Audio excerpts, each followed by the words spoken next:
Hello, people of the internet, it's Amanda, and it's been a while, or at least it feels like it's been a while since I made a video here on my channel, but I'm back, and we're gonna be talking about the Japanese horror film that landed on Netflix just recently, titled Remember. Now, there are two main reasons as to why I was really anticipating this film when I saw it on my queue.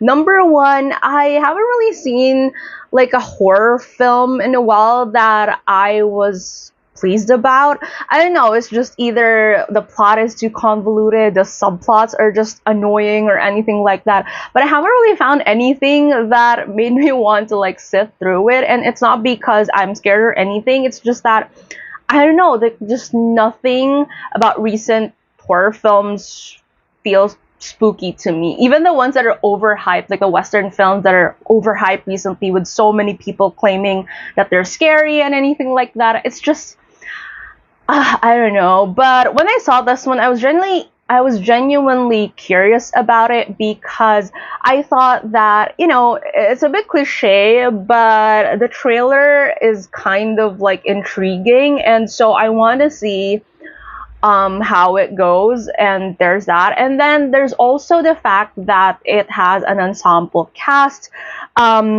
So Remember stars Hashimoto Kanna, Maeda Gordon, Yamamoto Maika, Kamio, Fuju, Kotaro, Daigo, and Yokota Mayu. Now, my main reason as to why I wanted to see this film is because of Kanna and also Maika. But of course, you know, the rest of the cast as well, pretty promising to have them in the film. And that's another factor as to why I want to see it. Because, you know, if you're watching something, might as well, you know, do it as some sort of like service to yourself too, that you actually like the actors in the film that you're seeing. So yeah, now with all that said, so let's just get down to the things that I liked about this film and the things that I didn't like as much. And at the end of the video, I'll mention if it's something that I feel like is worth watching or not. So let's go. I have some notes right here just so I won't forget some details, but basically the plot of Remember, it starts off with this series of montages or just, I don't know, clips and stuff like that, that kind of like gives you the idea about the main mystery of the film, which is the idea of a body search. Now, a body search is basically where people look for different body parts of acts, people, and you know, just put them back together. That's basically it. Now, the title of the film, at least the English title of the film, is quite witty in my opinion because, you know, memberment and then remember. So yeah, but it also plays into like the other aspects of the film, which I'll be discussing more later. But just the idea of it, like there's this entire montage that this is a thing that kind of like occurs repeatedly for different groups of people. It's kind of like this urban legend thing that goes on for years and years and years, and it's not just, you know, like an occurrence that happens in Japan, at least in the world building of this particular film. But yeah, it just basically happens everywhere when that kind of incident or crime happens, and then you know, the spirit of the victim tries to, you know, get other people involved in the body search. So yeah.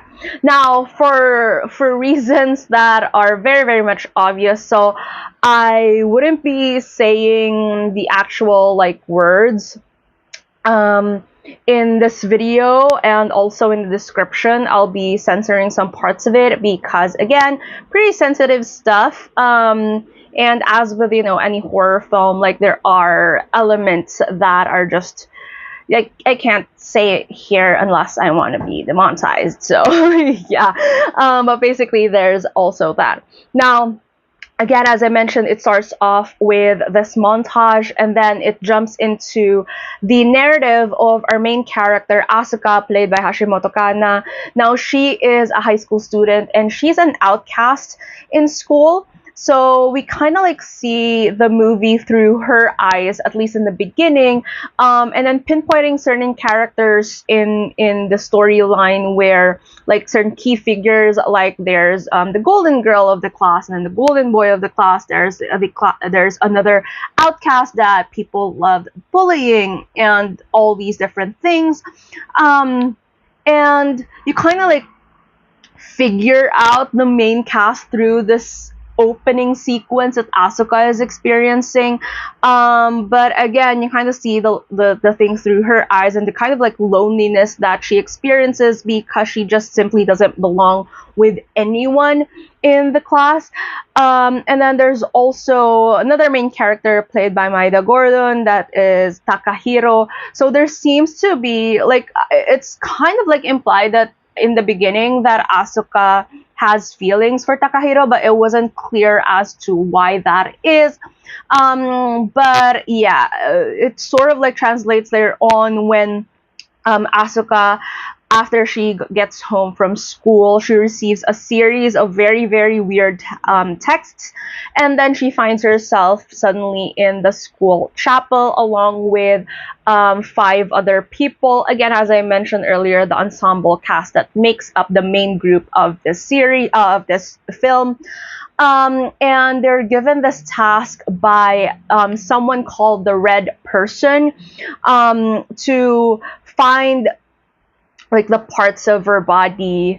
So yeah, but basically like while doing so, this entity is also chasing after them, and they get axed off in the process. But when they do that, they wake up the next day and it's the same cycle all over again.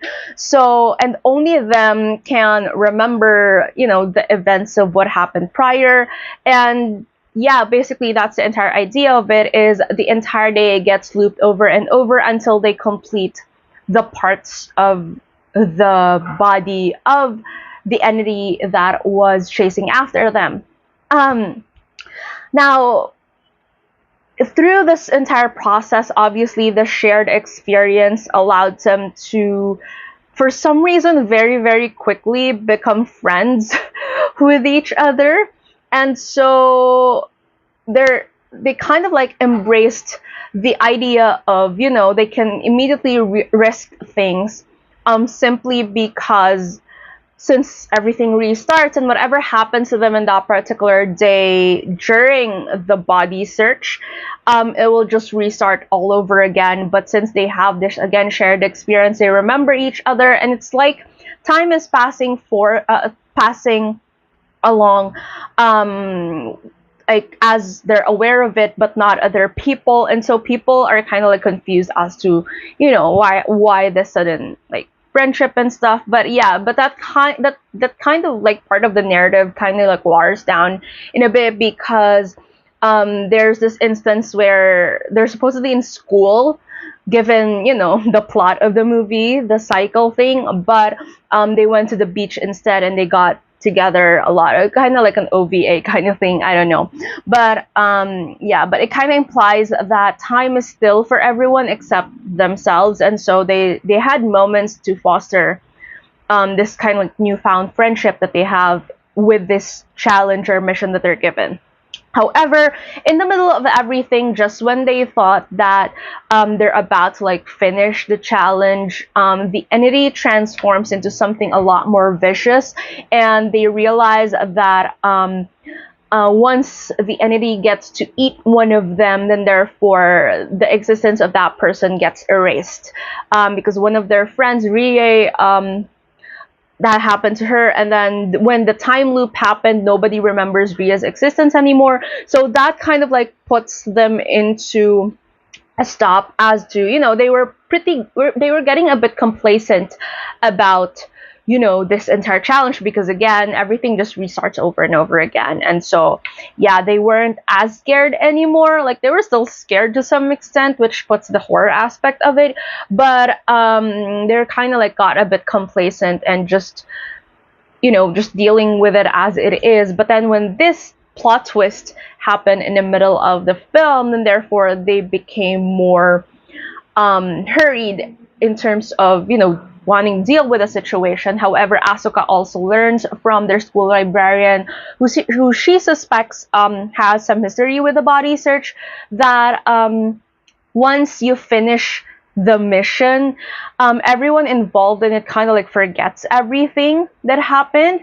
And so again, this kind of like restarts this entire emotional turmoil in her anymore, because again, she was an outcast before, and now she has this group of people that she considers as friends, and then after that, it's kind of like just blank again. So yeah, and yeah, it just squeezed in between like the horror parts of the film is this coming of age type of film where all of them share, that maybe the common ground as to why they were chosen for this particular task is because they all have loneliness in their hearts, dealing with social anxiety and making friends and peer pressure and all of these other things, that has something in common that probably the entity or the spirit sensed, and thus putting them in this particular situation. So again, it feels like it's two different films where it wants to be a coming of age type of film, but also a horror film, and because of that, that kind of like waters down some of the thriller elements of this entire narrative. Now, with that said, so I wouldn't spoil the ending, but I do want to talk about the end credit scene before I completely go into my review of this movie. In the end credit scene, so there's this particular like whole thing.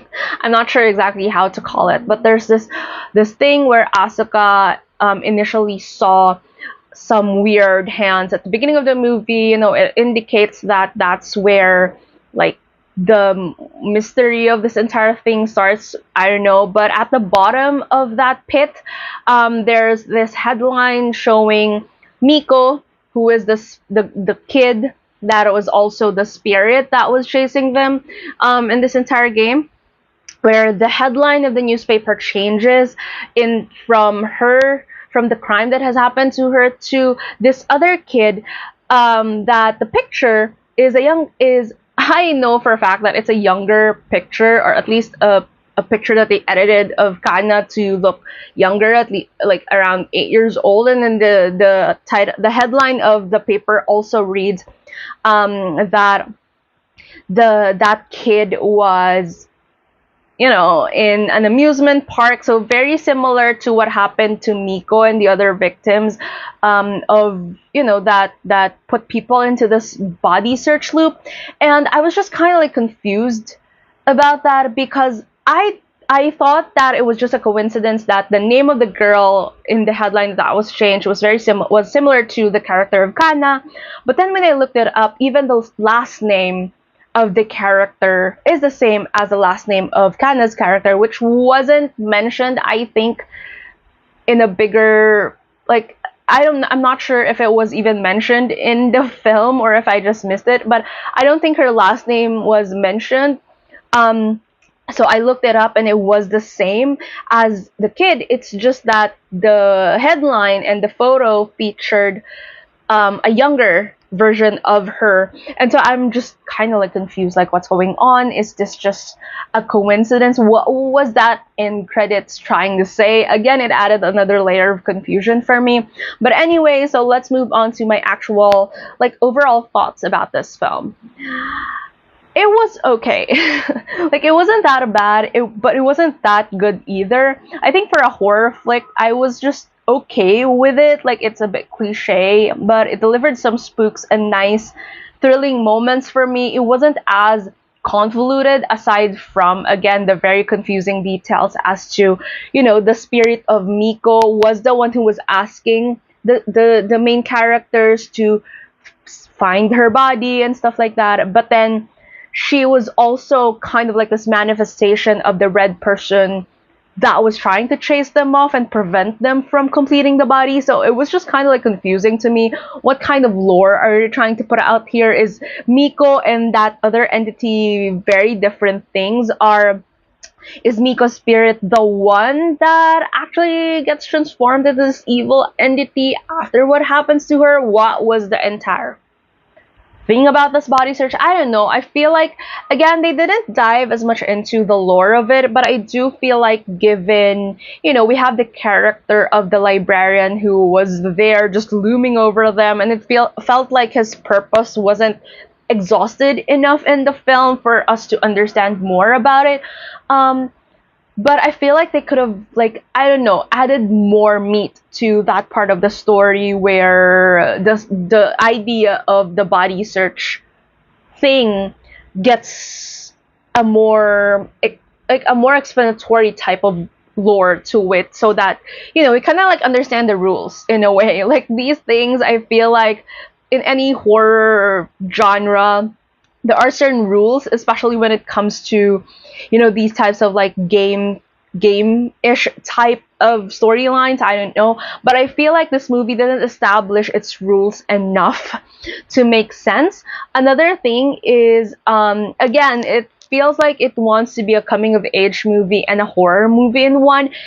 I feel like that's both a pro and a con in this aspect, because at least it gave the movie some direction as to, like, where do we want these characters to go? Why do we want to root for them? What's driving them? And what's a common thing about them that drove them into this one? Other than the fact that, we want these characters to have a little bit of chemistry or whatever on screen, but it had to make sense as to why they were chosen. And it's kind of like that, but they kind of like made that assumption by themselves. So that's also one thing. But yeah, but again, like, sometimes it just feels like, because they were so complacent about this entire idea, the friendship thing, the friendship narrative got a lot more developed than the core aspect of the film. And it's like two different things trying to be one thing. Another thing that again, and going off this particular tangent, there's also a love story between Takahiro and Asuka. Like, I kind of like get it that there was some, like, there are gonna be love interests or whatever. It just kind of felt like, again, underdeveloped and yeah, like, just squeeze that in there. I don't know. And again, like, it's maybe because, again, this is a film that's trying so much to be like two different things, to add a sense of direction to the narrative. So yeah, another thing that I didn't quite enjoy about this film is their use of score and music.